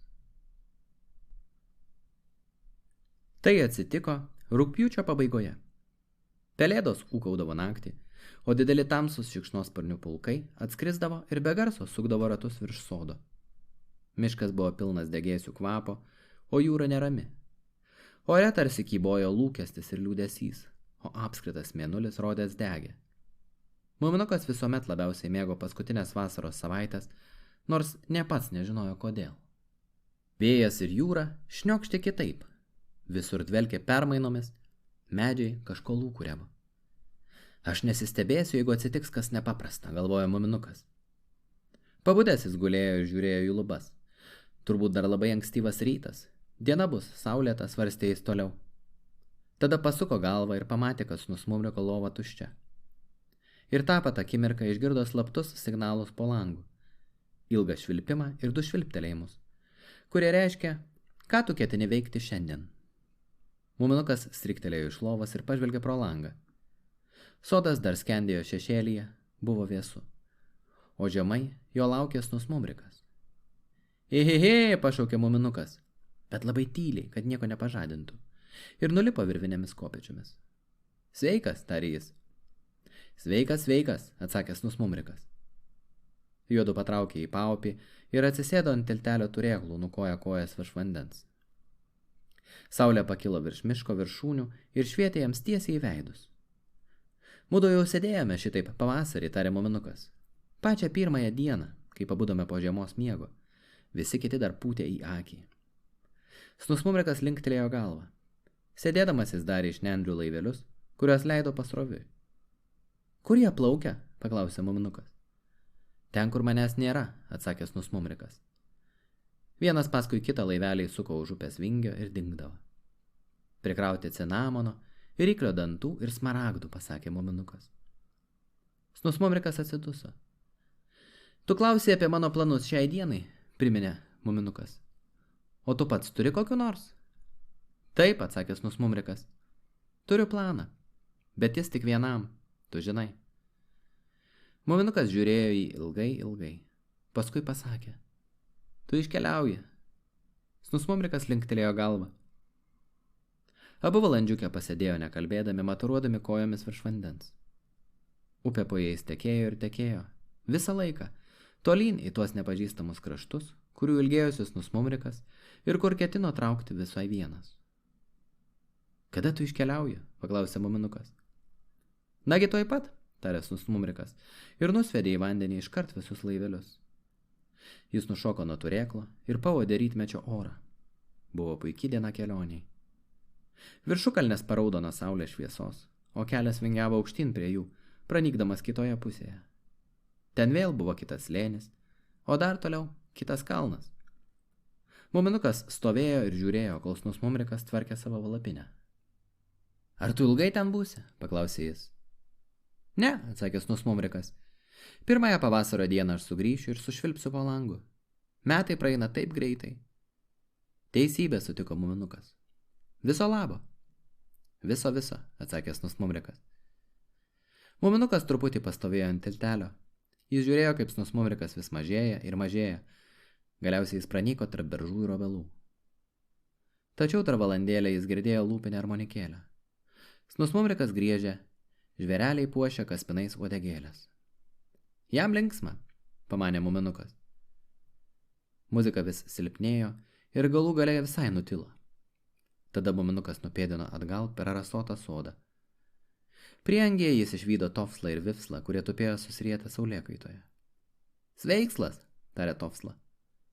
Sveikas, atsakė muminukas, nes jau buvo išmokęs suprasti jų kalbą, nors kalbėjo dar sunkiai. Tu verksli? Paklausė Vifsla.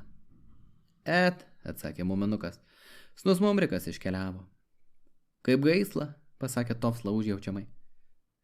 Gal trupusli pralinksmėsli, jei slugausli pabučiuoti Tofslai noslį. Muminukas maloniai pabučiavo Tofslai nosį, bet nepasidarė linksmesnis. Tada Tofsla ir Vifsla sukišo galvas krūvon ir ilgokai šnipždėjosi. Paskui Vifsla iškilmingai pareiškė. Mutslu nutarslėme parodyti tau turinsli. Lagamino? Paklausė muminukas. Tofsla ir Vifsla energingai sulinkčiojo galvomis. Eiksle, pakvietė jie ir nėrė po gyvatvorę. Muminukas nušliaužė jiems iš paskos. Pačiame tankumynė jis pamatė slėptuvę. Ten Tofsla ir Vifsla buvo išsikloję žemę pūkais ir tarp šakų prikabinėję kriauklių ir baltų akmenėlių. Slėptuvėje buvo tamsu, nors į akį durk. Niekas einas pro gyvatvorę net nutuokti negalėjo, kad už jos slėptuvė. Ant laušinio kilimėlio stovėjo Tofslos ir Vifslos lagaminas. Tai freken snork kilimėlis, pasakė muminukas. Vakar jo ieškojo. Taipsl, pasakė Vifsla. Aikšslu jį negalėšslo žinotsli, kad mes jį suradslome. Numekė muminukas. Ir dabar man ketinate parodyti, ką turite lagamine? Tofsla ir Vifsla patenkinti sulinkčiojo galvomis. Juodu atsistojo abipus lagamino ir rimtai suskaičiavo. 1 sl, 2 sl, 3 sl. Ir su trenksmu atvažiavo dangtį. Prasti popieriai, tarė muminukas. Nedidelę slėptuvę užliejo švelni raudona šviesa. Priešais muminuką gulėjo rubinas, didumo sulig panteros galva, žioruojantis tarytum saulėlydis, gyvybingas lik liepsna ir vandens ribuliai. Ar jis tau patinksla? Paklausė Tofsla. Taip, pratarė muminukas silpnu balsu. Daugsliau nebeverkslė? Paklausė Vifsla. Muminukas papurtė galvą. Tofsla ir Vifsla su palengvėjimu atsiduso ir susėdo pasigerėti brangakmeniu. Tyliai žavėdamiesi jie spoksojo į jį. Rubinas kaitaliojosi lyg jūra. Kartais jis tik šviesdavo, paskui jį užliedavo rožinė spalva, kaip snieguota viršukalnė, kada teka saulė. Ir staiga iš brangakmenio vidaus pažirdavo tamsiai raudonos liepsnos. Jos pasidarydavo lyg juoda tulpė su kuokeliais iš mažyčių kibirkštėlių. O jei snusmumrikas būtų galėjęs jį matyti, tarė muminukas. Jis stovėjo ilgai. Laikas vos slinko, o jo mintys buvo didingos.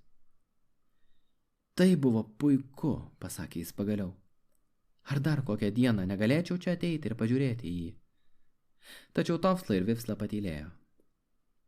Tada muminukas vėl išlindo iš po gyvatvarės ir dienos šviesoje pasijuto truputį apsvaigęs, todėl turėjo prisėsti ant žolės ir atsigaivelėti. Prasti popieriai, galvojo jis. Galėčiau nusipjauti uodegą, jog tatai karališkasis rubinas, kurio ieško burtininkas. Tik pamanyk, tai jį mažyliai Tofsla ir Vifsla turėjo lagamine visą laiką. Muminukas didžiai susimastė. Jis nepastebėjo, kaip freken snork atėjo per sodą ir prisėdo šalimais. Netrukus išvelniai krepštelėjo jam už uodegos šepetėlio. Čia tu, krūptelėjęs tarė muminukas. Freken snork nusišypsojo. Ar matėjai mano naują šukuoseną? Paklausė jį, pasukdama galvą. Na, taip, tarė muminukas. Tu galvoji apie kažką kitą, pasakė snorko sesuo. Pavyzdžiui, apie ką? Širdelė mano. Aš negaliu apie tai kalbėti, tarė muminukas. Bet man taip spaudžia širdį, nes snusmumrikas iškeliavo į pasaulį. Ne tai tu norėjai pasakyti, pratarė freken snork. Žinoma ne, bet jis man pirmajam pratarė sudie. Jis ne vieno nepažadino atsisveikinti, tik mane, pasakė muminukas. Juodu sėdėjo žolėje, jausdami kaip šildo kylanti saulė. Snifas ir snorkas išėjo priengį. Ei, pašaukė freken snork, ar žinote, kad snusmumrikas iškeliavo į pietus? Be manęs, susijaudinęs sušuko Snifas. Kartais turi pabūti vienas, tarė muminukas. Tu dar per mažas tai suprasti. O kur kiti? Hemulis išėjo grybauti, pasakė snorkas, o Ondatra nuiminėja hamaką, nes jai atrodo, kad naktys atšals. O tavo mama, beje, šiandien prastai nusiteikusi. Pikta ar nuliūdusi? Priblokštas paklausė muminukas. Man atrodo daugiau nuliūdusi, tarė Snorkas. Tada turiu kuo greičiau eiti į vidų, pasakė muminukas ir atsistojo. Tai baisu. Muminuko mama sėdėjo svetainėje ant sofos ir atrodė labai nelaiminga. Kas atsitiko? Paklausė muminukas. Siaubingas dalykas, brangutė, atsakė jo mama. Mano krepšys dingo. Aš negaliu be jo apsieiti. Aš visur ieškojau, bet niekur nėra. Baisu, tarė muminukas. Turime jį surasti. Prasidėjo aktyvios paieškos. Tik Ondratra neprisidėjo. Iš visų nereikalingų daiktų, pasakė ji, nereikalingiausi yra krepšiai. Pagalvokite apie tai. Laikas eina, diena keičia dieną, taip pat tiksliai. Nepaisant to, ar turi trolių moteris krepšius ar neturi. Tai visai kas kita, pasakė muminuko tėtis. Aš pasijuntu visai svetimas muminuko mamai, jeigu ji be krepšio. Niekuomet nesu jos be jo matęs. Ar daug turto jame buvo, paklausė Snorkas. Ne, atsakė muminuko mama, tik daiktai, kurių gali staigiai prireikti. Sausų kojinių, karamelių ir plieninio laido. Ir meltelių nuo skrandžio. Ir panašiai. Kokį atlyginimą gausime, jeigu jį surasime, paklausė Snifas. Kokio panorėsite, atsakė mama. Aš surengsiu jums didelę puotą, o pietums gausite tik desertą ir niekam nebereikės praustis ar laiku gultis. Ieškojimai padvigubėjo. Jie išvertė visą namą. Žiūrėjo po kilimais ir po lovomis, viryklėje ir rūsyje, ant aukšto ir ant stogo. Iššniukštinėjo visą sodą, malkinę ir paupį. Krepšio nė kvapo. Gal tu įlipai su juo į medį, ar pasiėmė įmaudydamasi, paklausė Snifas. Ne, atsakė muminuko mama. O, kokia aš nelaiminga. Pasiųskime telegramą, pasiūlė Snorkas. Taip jie ir padarė. Pasiuntė telegramą, kurioje paskelbė 2 didelės naujienas. Snusmumrikas paliko trolių mumių slėnį, buvo parašyta joje. Keista kelionė rytui aukštant. Ir didesnėmis raidėmis dingo muminuko mamos krepšys. Jokių pėdsakų. Ieškojimas tęsėsi.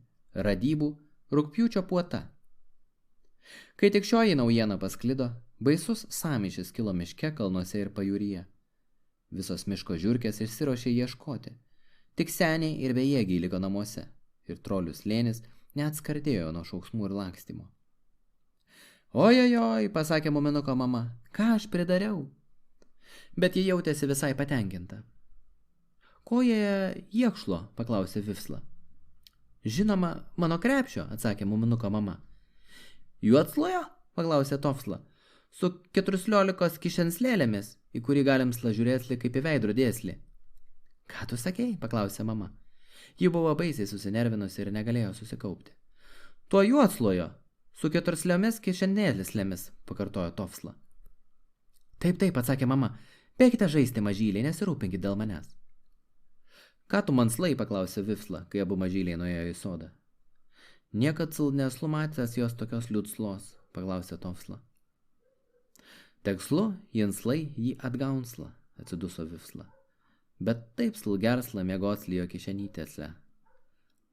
Taigi Tofsla ir Vifsla nuėjo į savo slėptuvę, kurios dar niekas nebuvo radęs, ir iš po rožyno ištraukė muminuko mamos krepšį. Buvo lygiai 12, kai Tofsla ir Vifsla perėjo per sodą, vilkdami viduryje krepšį.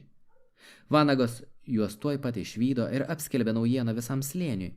Visur buvo išsiuntinėta nauja telegrama. Atrastas muminuko mamos krepšys. Jį surado Tofsla ir Vifsla, jaudinančios scenos mumių namuose. Ar tai tikrai teisybė, sušuko muminuko mama. O, kaip smagu. Kur jūs jį radote? Krūmosle, atsakė Tofsla. Jamsle buvo taip slgersla miegotsli. Tačiau tą pat akimirką pro duris prigriuvo sveikintojų ir mama niekada nesužinojo, kad jos krepšį Tofsla ir Vifsla naudojo kaip miegamąjį. Ir galbūt šitaip dar geriau. Nė vienas nebegalėjo galvoti apie ką nors kitą, tik apie didžiąją rugpjūčio šventę. Viskas buvo paruošta, kai patekės mėnulis. Tik pamanyk, rengti didelę šventę ir žinoti, kokia ji bus linksma, ir kad visi pageidaujami asmenys susirinks. Net Ondatra susidomėjo. Pastatykite daug stalų, mokė ji, mažų ir didelių, keiščiausiose vietose. Per didelę šventę niekas ramiai nekiūto vienoje vietoje. Bijau, kad lakstymo bus kur kas daugiau nei paprastai. O pirmiausia, duokite rinktinius patiekalus. Paskui jiems neberūpės, ką gaus. Jie šiaip ar taip linksminsis. Ir nenurodinėkite svečiams, ką dainuoti ir panašiai, tegu jie patys būna programa. Išdėsčiusi šitą stulbinančią mintį, Ondatra nulindo į savo hamaką skaityti knygos apie visokius nereikalingus daiktus.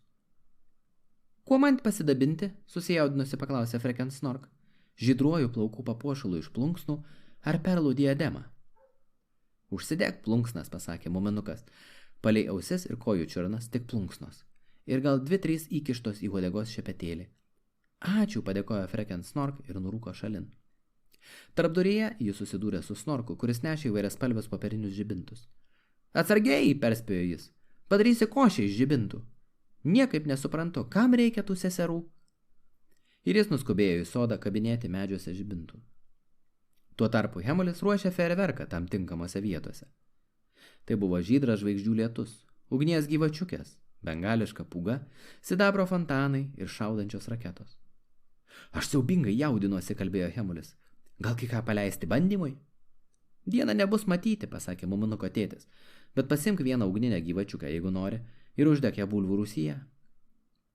Tėtis stovėjo palei priengį ir taisė raudonojo vyno ir punšo mišinį keletoje statinių. Pagardino tą mišinį razinomis ir migdolais, raugintais lotosų lapais, imbierų, cukrum ir muskato žiedais, trupučiu citrinos ir keletų litrų šermukšnių likerio, kad būtų stiprėliau. Ir vis ragavo, kas išėjo. O išėjo labai skanus gėrimas. Tik vienas dalykas liūdina, pasakė Snifas. Neturėsime muzikos. Snusmumrikas iškeliavęs. Paleisime per garsintuvą savo seną muzikinę dėžutę, pasakė muminuko tėtis. Viskas bus gerai. Antrąją taurę ištuštinsime Snusmumriko garbiai. O kieno garbiai pirmąją? Viltingai paklausė Snifas. Žinoma, Tofslos ir Vifslos, atsakė tėtis. Šventei ruošėsi visi. Slėnio ir miško, kalnų ir pajūrio gyventojai sugužėjo neždamiesi valgius ir gėrimus ir viską išdėlėjo ant stalo sode. Didžiulės žvilgančių vaisių krūvos, dubuos su kalnų sumuštiniu, o ant mažytėlaičio stalelio po krūmokšniais buvo prikrauta riešutų, puokščių iš lapų, uogų, sumautų ant smilgų, marcipaninių pyragaičių ir kviečių varpų. Muminuko mama plakė blynams tešlą vonioje, nes į normalų indą netelpo. Paskui jie atnešė 11 didžiulių uogienės stiklainių iš rūsio. 12 sudužo pirma, kai Hemulis degino ugnies gyvačiukę. Bet nuostolio nebuvo, nes Tofsla ir Vifsla sulaižė beveik viską. Tik pamanyk, sl, stebėjosi Tofsla, tiek daug sl triukšsla mūsų garbsliai. Taip sl, sunkslu suprastsli, pritarė Vifsla.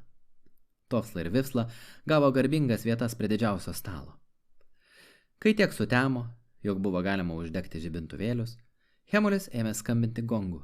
Ir tai reiškia, netrukus pradėsime šventę. Iš pradžių viskas buvo labai iškilminga. Pasipuošę kiek sugebėdami dailiau, svečiai jautėsi truputį nesmagiai. Sveikinosi, lankstėsi ir kalbėjo. Kaip gerai, kad nelyja, kaip nuostabu, kad krepšys surastas. Niekas nedrįso sėstis pirmas. Muminuko tėtis pasakė trumpą įžanginę kalbą, kur papasakojo, kodėl surengta šioji puota, ir padėkojo Tofslai ir Vifslai. Paskui tėtis pasakė keletą žodžių apie trumpą šiaurės vasarą ir kad visi linksmintųsi, kas kaip sugeba, o po to įsivarė pasakoti apie savo jaunystę. Tada muminuko mama privažiavo su kaupiniais blynukų ratukais ir visi ėmė ploti katučių. Iškilmingumas tuoj sumažėjo ir po valandėlės jau buvo pats puotos įkarštis. Visas sodas, taip, visas slėnis buvo pilnas mažų apšviestų stalelių. Žibėjo tropiniai vabalai ir jonvabaliai, o be žibintuvėliai medžiuose lingavo nuo naktinio šiaurės vėjo lyg didžiulės vaisiais apkibusios šakos. Raketos kilo į rugpjūčio dangų, išdidžiai brėždamos lankus, ir sprogo be galo aukštai danguje, pažerdamos baltą žvaigždžių lietų, kuris lėtai nusileisdavo ant slėnio. Kiekvienas gyvūnėlis atstatydavo nosį žvaigždžių lietui ir šaukdavo valio, o buvo nuostabu. Sidabro fontanai nušniokštė ant žemės, bengališkos sniego pūgos nusiaubė virš medžių viršūnių, o sodo takeliu muminuko tėtis atritino didžiulę raudonojo punšo statinę. Visi subėgo artyn su savo taurėmis ir tėtis pripildė visus indus. Ir puodelius, ir bokalus, tošinės kriauklės ir piltuvėlio pavidalo lapus. Į Tofslos ir Vifslos sveikatą pratrūko šaukti visas slėnis. Valio, valio, valio. Varslio, sušuko Tofsla ir Vifsla, susidauždami vienas su kitu. Paskui muminukas užsilipo ant kėdės ir pasakė: Aš dabar skelbiu tostą už Snus Mumriką, kuris naktį keliauja į pietus, vienas, bet tikrai toks pat laimingas kaip mes. Palinkėkime jam geros aikštelės palapiniai ir lengvos širdies. Ir vėl visas slėnis pakėlė taures.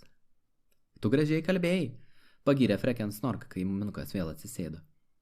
Na taip, kukliai sutiko muminukas, bet aš buvau iš anksto apgalvojęs. Muminuko tėtis išnešė muzikinę dėžutę į sodą ir pritaisė prie jos didžiulį garsintuvą. Per vieną akimirksnį visą slėnį pripildė šokėjai, strikčiuojantis, žingsniuojantis, besisukantis, plasnojantis sparnais. Medžių dvasios šoko ore su palaidais plaukais, o nerangios pelių poros davė garo po stoginę. Ar galima? Paklausė muminukas ir nusilenkė Freken Snork. Tačiau pakėlęs akis jis išvydo virš miško švytintį ruožą. Tai buvo rugpjūčio mėnulis. Didesnis nei paprastai, kilo jis aukštyn, oranžinis ir truputį nelygiais kraštais, lyg marinuotas abrikosas. Mėnesiena užliejo trolių mumių slėnį tokia stebuklinga šviesa, kad jis visas prisipildė šešėlių ir šviesos. Naktį mėnulyje kartais galima matyti kraterius, tarė Freken Snork. Pažiūrėk. Ten turbūt siaubingai nejauku, pamanė muminukas. Vargšas burtininkas naršo tenai savo robino. Jei turėtume gerą teleskopą, tai tikriausiai galėtume jį pamatyti, tarė Freken Snork. Žinoma, sutiko muminukas, bet dabar pašokime. Ir šventė dar labiau įsisiūbavo. Ar pavargslai? Paklausė Vifsla. Niekiek sl, atsakė Tofsla. Aš vargslau. Visi mums sl toks lie malonslus, reikia juos truputslį pralinksminsli. Tofsla ir Vifsla valandžiukę pasišnipždėjo, palinkčiojo galvomis ir dar pasišnipždėjo. Paskui abu nusėlino į savo slėptuvę. Kai vėl iš jos išlindo, nešėsi lagaminą. Buvo jau gerokai po vidurnakčio, kai sodas staiga užliejo rožinė šviesa. Visi liovėsi šokę, nes pamanė, kad tai naujas fejerverkas, tačiau tik Tofsla ir Vifsla atidarė savo lagaminą. Karališkasis rubinas gulėjo pievutėje, skleisdamas šviesesį, už kurį nieko gražesnio negalėjo būti. Ugnys, žibintai, net mėnulis išblėso ir neteko žavesio. Tyliai ir pagarbiai visi susispietė aplink spinduliuojantį brangakmenį. Minia vis didėjo, darėsi vis anksčiau. Kokių grožybių būna pasaulyje, sušuko muminuko mama. O Snifas giliai atsiduso ir tarė: Laimingi tie Tofsla ir Vifsla. Bet karališkasis rubinas lyg raudona akis perverė tamsią žemės naktį ir aukštai mėnulyje jį išvydo burtininkas. Jis ieškojo rubino ant kalno ir dabar pavargęs ir liūdnas sėdėjo ant kraterio krašto ir ilsėjosi, o juodoji jo pantera miegojo truputį tolėliau. Burtininkas iškart suprato, ką reiškia tas raudonas taškas žemėje. Tai buvo didžiausias pasaulyje rubinas, karališkasis rubinas, kurio jis ieškojo daugelį šimtmečių. Burtininkas pašoko ir žibančiomis akimis įsistebeilijo į žemę, maudamasis pirštinės ir gobdamasis pečius apsiaustų. Numetė brangakmenius, kurių buvo prisirinkęs. Burtininkui rūpėjo tik vienas, tas, kurį nepraėjus ne pusvalandžiui galbūt laikys savo rankose. Pantera pakilo į orą su savo šeimininku ant nugaros. Greičiau negu šviesa jie perskrodė kosmosą. Šnypščiantys meteorai raižė jų kelią, žvaigždžių dulkės apkibo burtininkui apsiaustą lyg pažemės pūga. Žemai, po jais, vis ryškiau ir ryškiau spinduliavo raudonasis švitesys. Burtininkas lėkė tiesiai į trolių mumių slėnį, paskutinis grakštus šoktelėjimas ir pantera nutūpė ant kalno. Slėnio gyventojai susimąstę dar tyliai tebesėdėjo priešais karališkai rubiną. Jiems atrodė, kad jo liepsnose vis regi gražiausias ir drąsiausias savo mintis ar šauniausius nuotykius. Muminukas prisiminė savo kelionę naktį su Snus Mumriku, o Freken Snork mąstė apie tai, kaip šauniai jį pagrobė medinę karalienę. O muminuko mamai rodėsi, jog vėl guli ant šilto smėlio saulėkaitoje ir pro linguojančius gvazdikų žiedus regi dangų. Visi ilgam nugrimzdo į savo prisiminimus. ir todėl net pašoko, kai baltas peliukas su raudonomis akimis šmurkštelėjo iš šešėlio ir nutepeno tiesiai prie karališkojo Rubino. Paskui jį atsėlino juodutė katė ir išsitiesė žolėje. Kiek žinoma, trolių mumių slėnyje negyvena jokia balta pelė, o juo labiau juoda katė. Kac, pašaukė ją Hemulis, tačiau katė tik prisimerkė ir net nesiteikė atsakyti. Labas vakaras, pusseserė, pasakė miško žiurkė. Baltoji peliukė tik pasižiūrėjo ją raudonomis akimis, ilgu, niūriu žvilgsniu. Muminuko tėtis išėjo į priekį su 2 bokalais, norėdamas pavaišinti naujuosius svečius punšu, tačiau tuodu nekreipė į dėmesio. Didelis sutrikimas apėmė slėnį, visi šnabždėjosi ir stebėjosi. Tofsla ir Vifsla sunerimo. Įkėlė Rubiną į lagaminą ir uždarė dangtį. Bet kai jau ketino neštis lagaminą šalin, baltoji peliukė atsistojo ant užpakalinių kojyčių ir ėmė augti. Ji pasidarė beveik tokio pat didumo kaip mumių namelis. Pavirto burtininku su baltomis pirštinėmis ir raudonomis akimis, o kai užaugo, atsisėdo ant žolės ir įbedė akis į Tofslą ir Vifslą. Bjaurslus sensli, eik savo kelsliu, pasakė Vifsla. Kur jūs radote karališkąjį Rubiną, paklausė burtininkas. Kas tau rūpsli, atkirto Tofsla. Niekas niekada nebuvo matę Tofslos ir Vifslos tokių drąsių. Aš ieškojau jo 300 metų, tarė burtininkas. Niekas daugiau visame pasaulyje manęs nedomina. Tai Patsl ir Mūslų, atsakė Vifsla. Tu negali paimti iš jų karališkojo Rubino, pasakė muminukas. Jis garbingai nupirktas iš Moros. Tačiau muminukas nepaminėjo, kad jis buvo nupirktas už seną paties burtininko skrybelę. Tuo tarpu burtininkas jau dėvėjo naują. Duokit man ko nors pasistiprinti, paprašė burtininkas. Jau pradedu nervintis. Muminuko mama tuoj pat atskubėjo su blynais ir uogiene ir davė jam didžiulę lėkštę. Kol burtininkas valgė, visi įsidrąsino pasislinkti truputėlį arčiau. Tas, kas valgo blynus su uogiene, negali būti baisiai pavojingas. Galima net šnektelti su juo. Ar gardslu? Paklausė Tofsla. Taip, ačiū, atsakė burtininkas. Nesu ragavęs blynų per paskutinius 805 metus.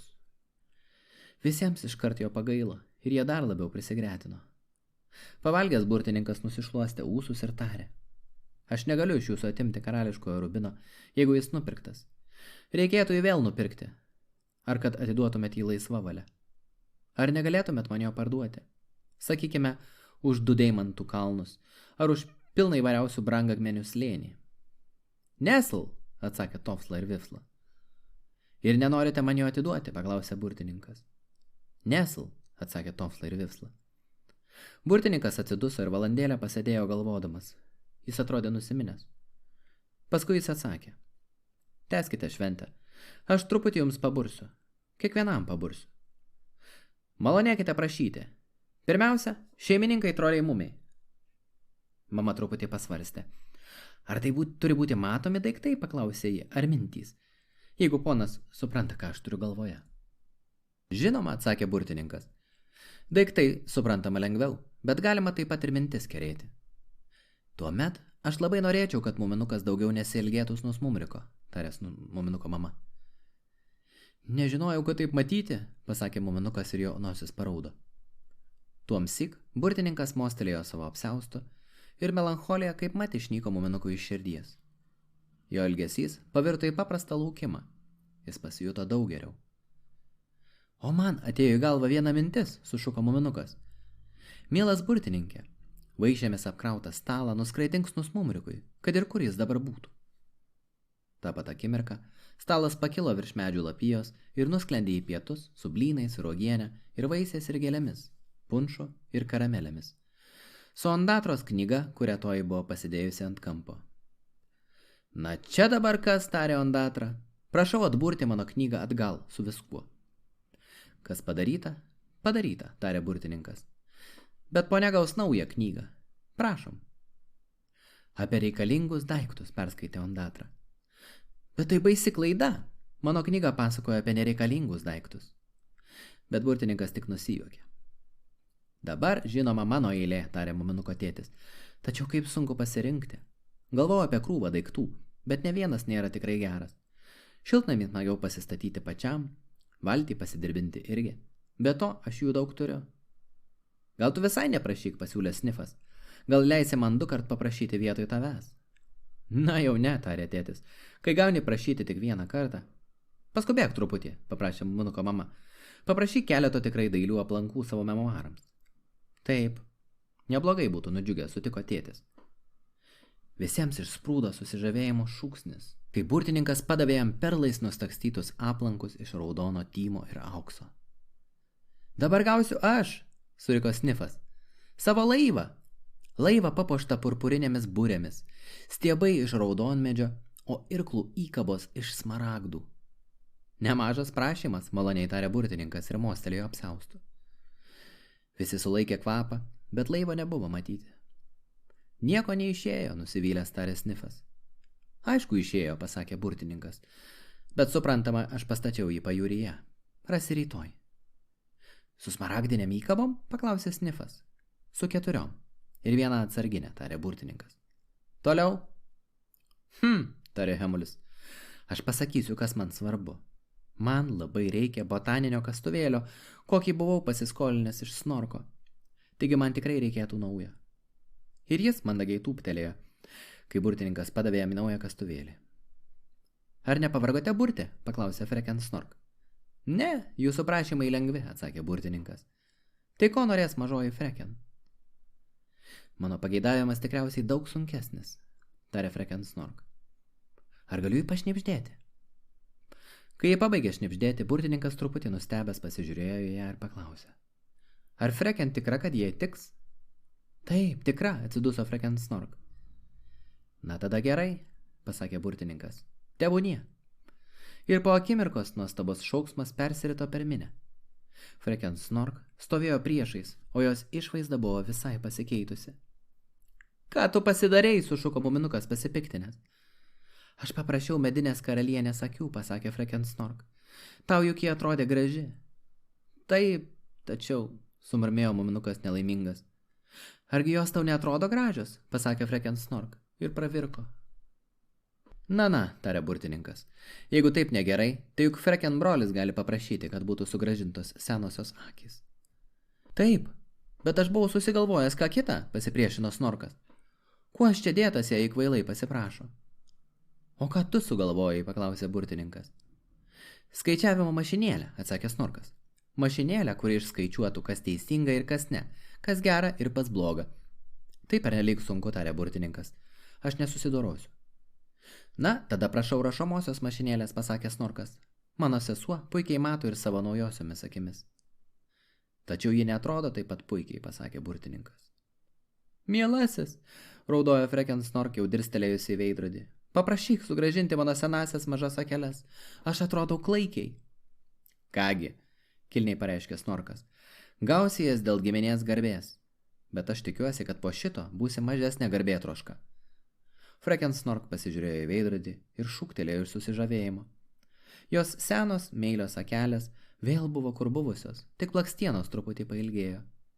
Spindėdama iš džiaugsmo, jie apkabino savo brolį ir sušuko. Mielasis, brangusis, rašomąją mašinėlę aš tau padovanosiu pavasario progą. Pasakė Snorkas susigėdęs. Nedera laižytis, kai visi mato. Labai jau sunku buvo žiūrėti į tave, patekusi į tokią keblią padėtį. Štai ir viskas. Na va, o dabar iš šeiminikščių liko tik Tofsla ir Vifsla, tarė burtininkas. Turėsite kartu prašyti, nes jūsų neįmanoma išskirti. Ar tu negalėtum ko nors paprašyti slipats, paklausė Tofsla. Aš negaliu, liūdnai tarė burtininkas. Galiu tik paprašyti už kitus ir pasiversti į įvairius daiktus. Tofsla ir Vifsla įbedė į akis. Tada suglaudė galvas ir ilgokai šnapždėjosi. Paskui Vifsla iškilmingai pareiškė. Mes nusprenslėme paprašytsli už tave, nes tu toksl malonslus. Mes norimsle, turėtsli rubinsla, tokslio didumslo ir gražumslo kaip mušikslis. Visi išvydo burtininką šypsantis, nors niekas nemanė, kad jis moka šypsotis. Burtininkas šypsojosi visų veidų. Jam buvo taip linksma, kad tai matėsi iš jo viso, iš ausų, skribelės, batų. Nesakydamas nė žodžio, jis pamojo savo apsiaustų virš žolės ir žiūrėkit, Vėl sodą apsiautė rožių raudonumo liepsnos, priešais juos gulėjo rubinų karaliaus dvynys, karalienės rubinas. Na, dabar tu gal slidžiaugslis, pasakė Tofsla. Ir dar kaip, sušuko burtininkas ir švelniai įsidėjo spindinti brangakmenį į savo apsiaustą. O dabar visi slėnio gyventojai ir miško žiurkės ir šliužai, prašykite, ko tik pageidaujate. Pildysiu visus jūsų prašymus iki ryto, nes kai saulė patekės, turiu būti namuose. Ir tada šventė kaip reikiant įsisiubavo. Prie burtininkų išsivengiavo ilga eilė trypsinčių, kvatojančių, narnančių ir rėkaujančių miško gyventojų, kurie visi troško, kad jų prašymas būtų patenkintas. Burtininkas pildė kvailiausius norus, nes buvo puikiausias nuotaikos. Vėl visi šoko, po medžiais atidardėjo nauji blynų vežimėliai. Hemulis leido raketas be perstojo, o Mumnuko tėtis atsinešė memuarus su prašmatniais apdarais ir iškilmingai skaitė apie savo vaikystę. Niekuomet nėra buvę tokios smagios šventės Trolių Mumių slėnyje. O koks malonumas, kai viską suvalgai, viską išgeri, apie viską prisišneki, taip prisišoki, kad skauda kojas ir eini miegoti tylią valandą prieš saulėtekį. Burtininkas nuskrenda į pasaulio kraštą ir pelių motina įlenda po savo kupstu, apaugusiu žole. Bet jie abu vienodai laimingi. O laimingiausias turbūt Muminukas, kuris su savo mama eina į namelį per sodą, o mėnuo jau blėsta, nes aušta. Ir medžių šakas vos judina ryto vėjelis, dvelkęs nuo jūros. Į Trolių Mumių slėnį atkeliauja vėsus ruduo. Antraip, juk negalėtų vėl ateiti pavasaris. Pabaiga.